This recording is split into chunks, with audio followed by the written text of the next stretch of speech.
Youth unemployment in Canada sits at 14.5%. Young Canadians face not only the economic hardship of joblessness and making ends meet, but they're also unable to begin on a solid career path that will take them through their working life. Joining us now for more, Rafael Gomez. He is Industrial Relations Professor at the University of Toronto, and it's good to have you here at TVO. Thank you, Steve. Well, all right, you just heard what that group had to say. Yeah. Do you think they're onto something? Yeah, I think most definitely. Certainly the experiences that those young people have aren't the norm. The average entrepreneur in Canada, that is someone who starts a business, is a bit older, in their 30s, and there's reasons for that. One being two forms of capital that you need. One, physical capital, money, capital goods, and social capital, connections. You talked the importance of mentorship, having experience in the labor market that then you use as a platform upon which to start your job. What's interesting about that example is that Ryerson and this lab have created a substitute for those things that you tend to gain with time. So maybe they can cheat a bit by doing that. Yeah, I wouldn't call it cheating. Cheat's the wrong word, but advance. Advance the time it would otherwise take a good idea to germinate and start. Yeah, for sure. So there's a lesson to be learned there, for sure. One of the reasons we invited you in here today was because you wrote a piece about a year and a half ago in the Globe and Mail about this, and I want to just quote a little bit from it, and then we'll chat again. Yeah. Here's what you wrote. Our economy is stalled and has been since the fall of 2008. Young workers are the proverbial canaries in the coal mine, acutely experiencing the consequences of record low levels of economic activity and consequent lack of new job creation. If companies stop hiring as a first response to a downturn in sales or available financing, as was the case in 2008, they inevitably stop hiring new labor market entrants. Workers 16 to 25 are not alone in this regard. Try asking an immigrant who's just landed in Ontario how easy it is to find a job. Or ask the person who's accompanied their relocated spouse to Toronto, or the recently laid off middle-aged worker. Pretty much anyone who's either moved to Ontario from abroad or re-entered the current labor market has suffered. Okay, that was a year and a half ago. Yeah. How much has changed since then? Not much. Really? We're neutral, yeah, very much so. That sort of piece was speaking to the problems people were having coming out of the Great Recession, which Canada fared much better than other countries. In terms of not having a housing crisis, not having a financial crisis in terms of banks foreclosing.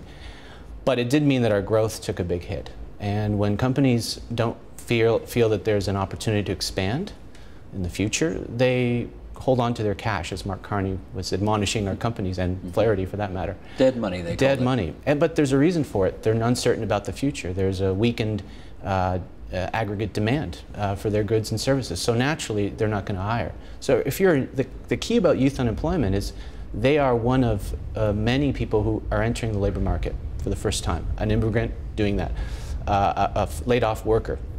Not for the first time, but re-entering labor market, as I was saying.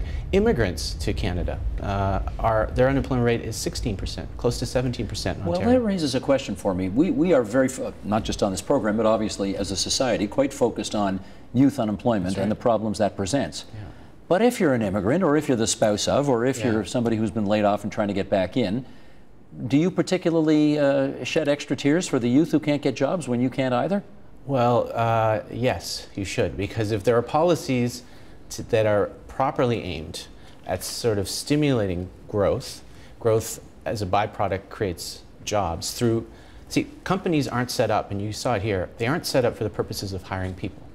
They're set up for the purposes of meeting a need in the market, solving a problem.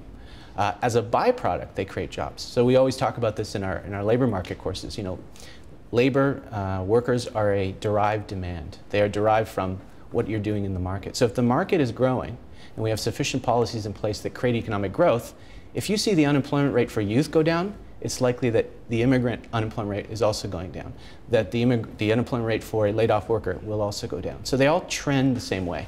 What's true about youth that are kind of distinct is that there's always a perennial wedge. Youth, because they enter the labor market first, lack context, lack exposure to those social networks that often are the ones that are more likely to lead to a job. If you do any kind of look at how people find jobs, still, even today with the growth of the internet, it's through a recommendation, through a personal connection. That's the route that most likely leads to a job. And those things are built up with some time, which is kind of explains the growth of the internship explosion, which is another issue. But you need that exposure to a labor market, to contacts, to see the opportunities. But in a fast-growing economy, when growth is really kicking up, all those sort of advantages that you might have, having more contacts than not, start to disappear because firms are just needing labor and are needing to hire to meet those needs and those demands in the product side or the service side. I have heard, and you tell me if this is true, that if you're a young person, let's say 22, 23, just out of university, and you can't get that first job for, I don't know, 1, 2, 3 years because you just, for whatever reason, the economy's not firing on all cylinders and you can't get that job, that you may never actually catch up in terms of salary, benefits, compensation, over the course of your whole career if you don't get out the gate really well. Is that true? On average, yeah. It's something labor economists have been looking at for quite some time, looking back at past recessions, the early 90s, the early 80s. When you enter the labor market, can have a permanent, what they call scarring effect, both in terms of the job opportunities you get, but then if, say you land the job that you wanted, your wage profile is flatter than someone who enters the market at a boom time. And that is the luck of the draw. You know, you enter the labor market during a time of recession, you are permanently disadvantaged on average. Of course, not everyone. Some people do better, some people do worse, but on average, your life chances are severely diminished. So if you were in charge, how would you get this economy growing faster so that the people we're talking about today can get in there and start working right away? Yeah, it's hard, right? You're not pulling a lever and then saying, boom, we're going to have magic growth. A lot of these things are dependent on our export markets, which are completely flat. Europe is in a deeply mired recession. The U.S. is still not generating the kind of economic growth that would translate into export gains for our companies and therefore job increases. So there's things on the external side that Canada can't control. But there's certainly a huge opportunity that was actually started in the early days of the financial crisis. What we called the action plan, but which was also enacted in other countries in those first 2 years of the Great Recession, 2008, 2010, did stimulate jobs. And you know, our employment rate would have been much higher, both here and abroad, had governments not coordinated in those early days to sort of step up, make some infrastructure investments.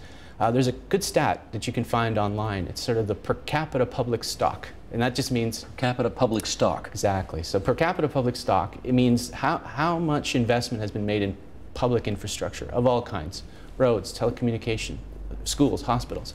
The average per capita public stock in constant dollars from 1955 to 1979 was about $250 per person in Ontario. From 1980 to 1999, equivalent 20-year period, do you know what the average per capita public stock was? Negative 25. How's that possible? Because we depreciated. We allowed our roads to decay. You see the effects on the Gardner, on the 401 series highways, hospitals. In fact, we closed hospitals in the 1990s, if you recall, and sent our nurses south because apparently it was just like a hula hoop, we were told, going out of style. We won't need nurses in the future. So those were real bad decisions made by governments, and unfortunately, we're paying the price.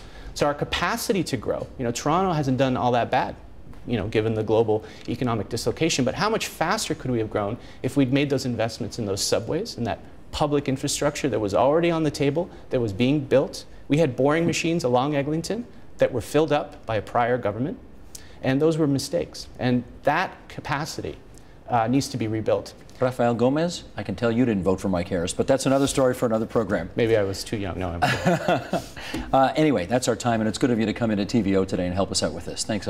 Thank you very much. Rafael Gomez, Center for Industrial Relations and Human Resources, U of T. Support Ontario's public television. Donate at tvo.org.